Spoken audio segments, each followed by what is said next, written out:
The big risk is that they decide, screw it, we're going to go to the end of our algorithm and start World War III, which they fully have the capability of doing, frankly. And worse, actually, far worse. What's worse? Much worse. Well, I'll give you one example. I have a NOC that I'm working with, a non-official cover guy, who's very high up in that organization. He's in covert.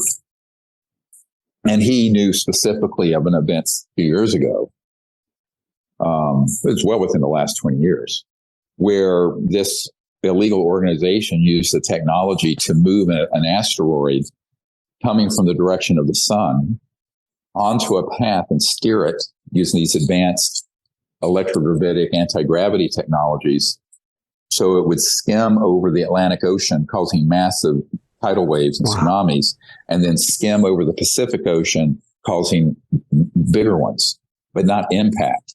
But that would, of course, kill tens of millions of people or more.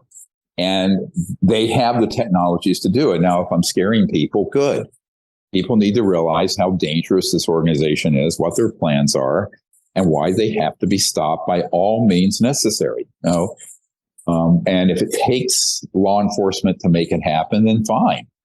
I mean, you wouldn't let somebody with a semi-automatic rifle target hundreds of people at a concert and just slaughter them and not have someone take that person down. I mean, this organization is far worse than a mass murderer like that. I would say its potential, not only what it's already done to the planet by destroying the biosphere and keeping half the planet in poverty by keeping these technologies that are free energy from the world, but the other things that they are doing and can do would make Hitler, Stalin, Pol Pot, all of them look like choir boys by comparison. Can you explain a little bit? Because I think people have a hard time connecting the dots. I've watched all the press behind this, and the press always says, if there is such a concerted effort, heck, Congress can't even hide a blah, blah, blah. How is this even possible? So can you connect the dots of what they're capable of? Well, see, the media, because it's corrupt also.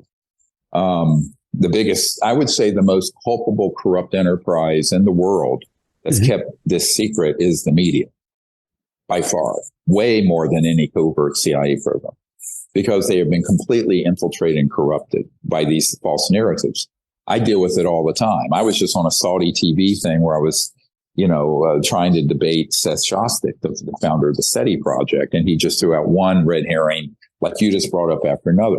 But the truth of the matter is that people who say, the government can't keep something like this secret, I would say, yeah, you're right, because it's being run by a parallel secret government. And this is exactly what Senator Inouye said in 1986, I believe, when he said there's a secret government with its own Air Force, its own Navy, its own funding mechanism that's above the law and free from the law itself. Completely unconstitutional. Our attorney, who we just started working with us full-time September 1st, Derek Garcia, spoke to, as an intern up on Capitol Hill, spoke to Senator Inouye. And Inouye repeated that and said yes, and then particularly on the UFO issue, because he had watched the first Disclosure Project event in 2001 and said every single thing that was said there was true. Everything. But as a senior ranking member of the Senate, he was denied access and control.